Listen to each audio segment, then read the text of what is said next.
President John Mahama has his work cut out for him as he assumes the presidency. Mr. Mahama, who previously served as president from 2012 to 2017, made a dramatic comeback following a big win against the ruling party's candidate, outgoing Vice President Mahamudu Bawumia. President Bola Tinubu and many other world leaders attended the ceremony at the iconic Black Star Square in Accra.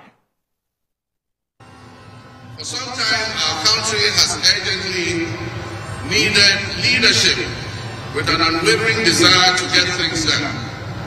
I with all humility assent that I intend to be that leader with your cooperation and your help.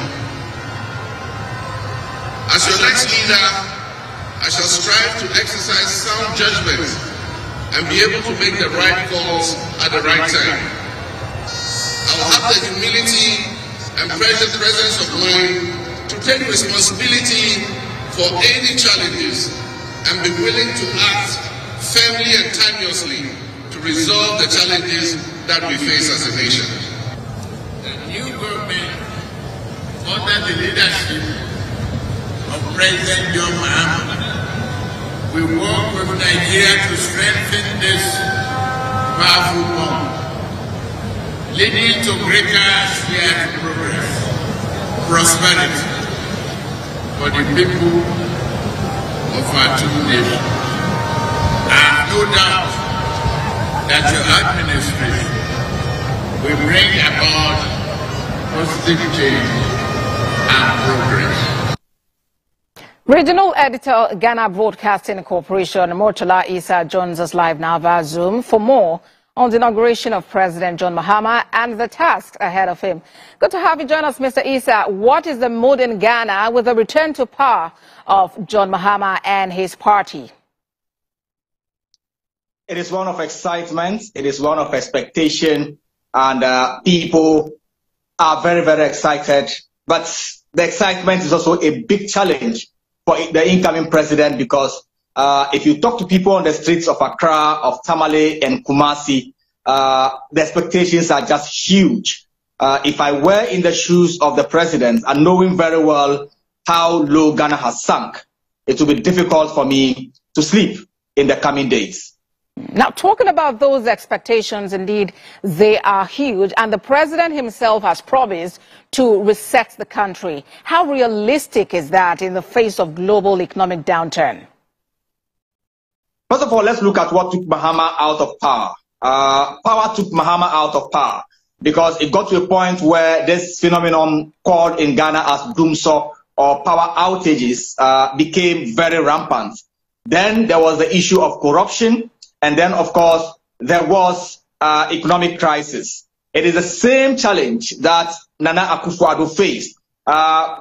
People have talked about the fact that Nana Akufo-Addo's performance over the last 8 years has made Mahama now look like a saint in terms of corruption. There was a time when the special prosecutor appointed by Nana Akufo-Addo himself described the outgone president as the mother serpent of corruption.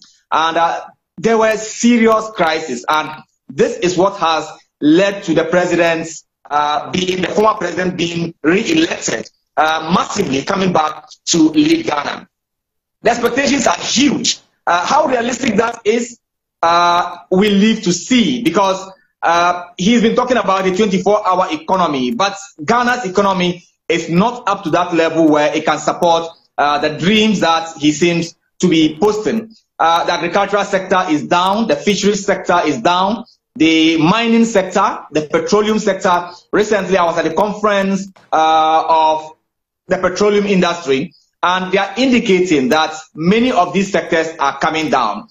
Sadly, President Mahama cannot increase taxes again because already the population is crying. And so it is going to be a huge task for him. No taxes. The industries are down. I am wondering where he's going to make all the revenue from to be able to ensure that he fulfills his promises. A lot of wonder, and as you have reiterated, the expectations are huge. But what do you consider priority for President Mahama? I think he has already indicated that he has shown that in his actions, that is fighting corruption, the first action undertaken by the president as president-elect is to set up a group they call Oral, or Operation Recover All the Loot. And he is going after all former government appointees who they perceive to have hoarded money, stolen and hoarded money overseas and even within the country, to recover all the monies that they believe they are hiding across the world. So that is the first task. And he has put together a very solid team made up of civil society organizations, national security, a former police commissioner, some legal brains have been put together from his party and outside his party. And that was his first major task he did as president. And for me, I think this is what he is going to be focusing on to ensure that he brings the issue of corruption, or at least its perception, as low as possible. Now, beyond that, the president is also faced with the issue of restoring confidence in the democratic system. He has indicated that he will be working to review the constitution of Ghana and make certain changes. For instance, the president of Ghana is just too powerful, and this is a position many people have complained about. The fact that today he could just easily order the arrest of the former president Nana Addo Dankwa Akufo-Addo based on the powers that he has.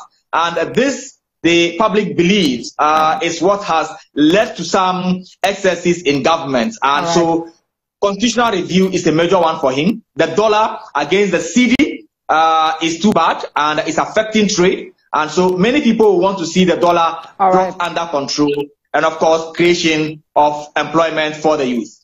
All right then, Regional Editor, Ghana Broadcasting Corporation, Murtala Isah, thank you so much for your time on TVC News at 10. Thank you very much.